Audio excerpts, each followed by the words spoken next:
بسم اللہ الرحمن الرحیم۔ اس دنیا سے جانے والا ہر شخص دنیا والوں کے لیے ایک پیغام چھوڑتا ہے۔ ہر انسان جو اس دنیا میں آیا ہے اس کو ایک دن یہ دنیا چھوڑ کر چلے جانا ہے۔ بچے، بوڑھے، جوان، مرد ہوں یا عورت، سب کو ایک دن یہ دنیا چھوڑنی ہے۔ محلوں میں زندگی گزارنے والا ہو یا گھاس پھوس کی جھوپڑی میں رہنے والا ہو، سب کو ایک دن موت کا مزہ چکھنا ہے۔ قرآن میں اللہ تعالیٰ کا فرمان ہے، کل نفس ذائقۃ الموت، کہ ہر نفس کو موت کا مزہ چکھنا ہے۔ انسان اپنے اپنے گمان کے مطابق یہ سوچتا ہے کہ ابھی فلاں کام باقی ہے، ابھی تو مجھے بہت کچھ کرنا ہے، خوب پیسہ کمانا ہے، خوب شہرت کمانی ہے، اپنا نام بنانا ہے۔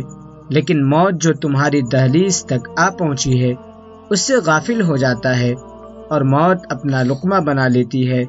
پر آج ہم جن کی بات کر رہے ہیں وہ دنیا کے مشہور و معروف شخصیت جس نے کامیڈی کی دنیا میں راج کیا اور لوگوں کے دلوں میں جگہ بنائی، نام کمایا اور آخر کار اس دنیا کو الوداع کہہ دیا۔ اس شخصیت کو دنیا عمر شریف کے نام سے جانتی ہے، جس نے اپنے کامیڈی کے انداز سے دنیا میں نام کمایا۔ عمر شریف کی موت کی خبر نے اپنے لاکھوں کروڑوں مداحوں کو افسردہ چھوڑ دیا اور ان کے مداحوں کی آنکھیں آج اشکبار ہیں۔ یاد رہے کہ جتنی معروف و مشہور شخصیت ہوا کرتی ہے اس کا غم بھی اتنا ہی بڑا ہوتا ہے۔ خالق کائنات اللہ رب العزت نے ہر جاندار کے لیے موت کا وقت اور جگہ متعین کر دی ہے، اور موت ایسی شے ہے کہ دنیا کا کوئی بھی شخص، خواہ وہ کافر ہو یا فاجر، حتیٰ کہ دہریہ ہی کیوں نہ ہو، موت کو یقینی مانتا ہے۔ اگر کوئی موت پر شک و شبہ بھی کرے تو اسے بے وقوفوں کی فہرست میں شمار کیا جاتا ہے، کیونکہ بڑی بڑی مادی طاقتیں اور مشرق سے مغرب تک قائم ساری حکومتیں موت کے سامنے عاجز و بے بس ہو جاتی ہیں۔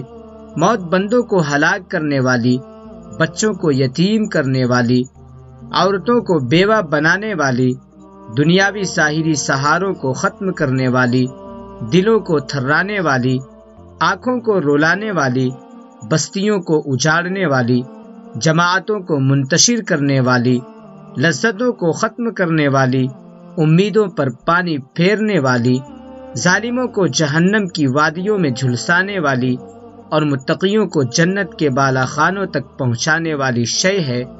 موت نہ تو چھوٹوں پر شفقت کرتی ہے، نہ بڑوں کی تعظیم کرتی ہے، نہ دنیاوی چودھریوں سے ڈرتی ہے، نہ بادشاہوں سے ان کے دربار میں حاضری کی اجازت لیتی ہے۔ جب بھی حکم خداوندی ہوتا ہے تو تمام دنیاوی رکاوٹوں کو چیرتی پھاڑتی ہوئی مطلوب کو حاصل کر لیتی ہے۔ موت نہ نیک صالح لوگوں پر رحم کھاتی ہے، نہ ظالموں کو بخشتی ہے۔ اللہ تعالیٰ کے راستہ میں جہاد کرنے والوں کو بھی موت اپنے گلے لگا لیتی ہے، اور گھر بیٹھنے والوں کو بھی موت نہیں چھوڑتی۔ اخروی ابدی زندگی کو دنیاوی فانی زندگی پر ترجیح دینے والے بھی موت کی آغوش میں سو جاتے ہیں، اور دنیا کے دیوانوں کو بھی موت اپنا لقمہ بنا لیتی ہے۔ موت آنے کے بعد آنکھ دیکھ نہیں سکتی، زبان بول نہیں سکتی، کان سن نہیں سکتے، ہاتھ پیر کام نہیں کر سکتے۔ موت نام ہے روح کا بدن سے تعلق ختم ہونے کا، اور انسان کا دار فانی سے دار بقا کی طرف کوچ کرنے کا۔ ترقی یافتہ سائنس بھی روح کو سمجھنے سے قاصر ہے، حالانکہ اللہ تعالیٰ نے قرآن کریم میں واضح طور پر اعلان فرما دیا، روح صرف اللہ کا حکم ہے۔ موت پر انسان کے اعمال کا رجسٹر بند کر دیا جاتا ہے، اور موت پر توبہ کا دروازہ بند اور جزا و سزا کا وقت شروع ہو جاتا ہے۔ حضور اکرم صلی اللہ علیہ وسلم نے ارشاد فرمایا، اللہ تعالیٰ بندہ کی توبہ قبول کرتا ہے یہاں تک کہ اس کا آخری وقت آ جائے۔ ہم ہر روز، ہر گھنٹہ، بلکہ ہر لمحہ اپنی موت کے قریب ہوتے جا رہے ہیں۔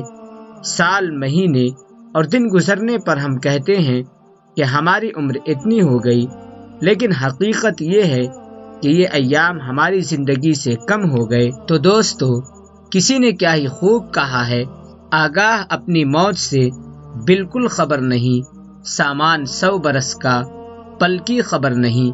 کہنے کا مقصد یہ ہے کہ انسان کی زندگی بڑا ہی غیر یقینی زندگی ہے، اور ایسا ہی ہوا عمر شریف کے ساتھ، جسے دنیا کا بے تاج بادشاہ کہا جاتا ہے۔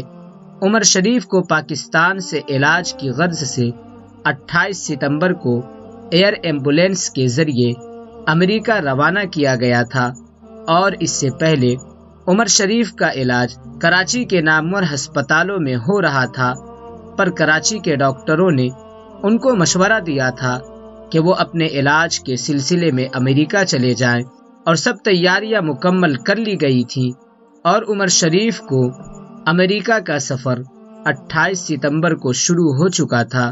جس فلائٹ میں ان کو لے جایا جا رہا تھا، اس کو راستے میں جرمنی میں رکنا تھا، لیکن قدرت کا کرنا ایسا ہوا کہ طویل سفر اور تھکاوٹ کے باعث عمر شریف کو جرمنی کے ہسپتال میں داخل کروانا پڑا، جہاں انہیں نیمونیا ہونے اور ایئر ایمبولینس میں کچھ خرابی کے باعث رکنا پڑا، اور یوں عمر شریف کا جرمنی میں وقفہ طویل ہو گیا۔ لیکن قدرت کو کچھ اور ہی منظور تھا۔ قدرت کا یہ فیصلہ تھا کہ عمر شریف کا یہ سفر مکمل نہ ہو پائے گا، اور یوں امریکہ پہنچنے کے بجائے خالق حقیقی کے پاس جا پہنچے۔ لہٰذا ضروری ہے کہ ہم افسوس کرنے یا خون کے آنسو بہانے سے قبل اس دنیاوی فانی زندگی میں ہی اپنے مولا کو راضی کرنے کی کوشش کریں، تاکہ ہماری روح ہمارے بدن سے اس حال میں جدا ہوں کہ ہمارا خالق و مالک رازق ہم سے راضی ہو۔ آج ہم صرف فانی زندگی کے عارضی مقاصد کو سامنے رکھ کر دنیاوی زندگی گزارتے ہیں، اور دنیاوی زندگی کے عیش و آرام اور وقتی عزت کے لیے جد و جہد کرتے ہیں۔ لہٰذا آئیے دنیا کو دنیا کے پیدا کرنے والی کی ہی زبانی سمجھیں، اور یہ دنیاوی زندگی تو جنت کے مقابلہ میں دھوکے کے سامان کے سوا کچھ بھی نہیں۔ دنیاوی زندگی کا فائدہ آخرت کے مقابلے میں کچھ بھی نہیں، مگر بہت تھوڑا۔ کہہ دو کہ دنیا کا فائدہ تو تھوڑا سا ہے، اور جو شخص تقوی اختیار کرے اس کے لیے آخرت کہیں زیادہ بہتر ہے، اور تم پر ذرہ برابر بھی ظلم نہیں ہوگا۔ اور یہ دنیاوی زندگی کھیل کود کے سوا کچھ بھی نہیں، اور حقیقت یہ ہے کہ دار آخرت ہی اصل زندگی ہے۔ اگر یہ لوگ جانتے ہوتے، لوگوں کے لیے ان چیزوں کی محبت خوشنما بنا دی گئی ہے جو ان کی نفسانی خواہش کے مطابق ہوتی ہے، جیسے عورتیں، بچے، سونے چاندی کے لگے ہوئے ڈھیر، نشان لگائے ہوئے گھوڑے، چوپائے اور کھیتیاں، یہ سب دنیاوی زندگی کا سامان ہے۔ اس کا مطلب ہرگز یہ نہیں کہ ہم دنیاوی زندگی کو نظر انداز کر کے رہبانیت اختیار کر لیں، بلکہ مقصد یہ ہے کہ اللہ کے خوف کے ساتھ دنیاوی فانی زندگی گزاریں، اور اخروی زندگی کی کامیابی کو ہر حال میں ترجیح دیں۔ الحمدللہ ہم ابھی بقید حیات ہیں، اور موت کا فرشتہ ہماری جان نکالنے کے لیے کب آ جائے معلوم نہیں۔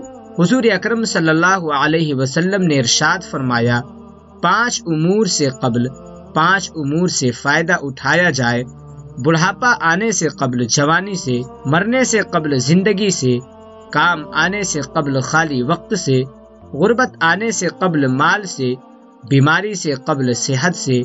لہٰذا ہمیں توبہ کر کے نیک اعمال کی طرف سبقت کرنی چاہیے۔ اللہ تعالیٰ فرماتا ہے، اور اے مومنو، تم سب اللہ کے سامنے توبہ کرو تاکہ تم کامیاب ہو جاؤ۔ کہہ دو کہ اے میرے وہ بندو جنہوں نے اپنی جانوں پر زیادتی کر رکھی ہے، یعنی گناہ کر رکھے ہیں، اللہ کی رحمت سے مایوس نہ ہو۔ یقین جانو اللہ سارے کے سارے گناہ معاف کر دیتا ہے، یقیناً وہ بخشنے والا بڑا مہربان ہے۔ قیامت کے دن کسی انسان کا قدم اللہ تعالیٰ کے سامنے سے ہٹ نہیں سکتا، یہاں تک کہ وہ 5 سوالات کا جواب دے دے۔ زندگی کہاں گزاری، جوانی کہاں لگائی، مال کہاں سے کمایا، یعنی حصول مال کے اسباب حلال تھے یا حرام، مال کہاں خرچ کیا، یعنی مال سے متعلق اللہ اور بندوں کے حقوق ادا کیے یا نہیں، علم پر کتنا عمل کیا۔ حضور اکرم صلی اللہ علیہ وسلم نے ارشاد فرمایا، اذکروا حازم اللذات، ایک روایت میں ہے اکثروا ذکر حازم اللذات، لذتوں کو ختم کرنے والی موت کو کثرت سے یاد کیا کرو۔ اللہ تعالی ہم سب کو مرنے سے پہلے مرنے کی تیاری کرنے والا بنائے۔ اللہ تعالیٰ سے دعا گو ہوں کہ اللہ تعالیٰ عمر شریف کے قبر کو منور فرمائے، آمین یا رب العالمین۔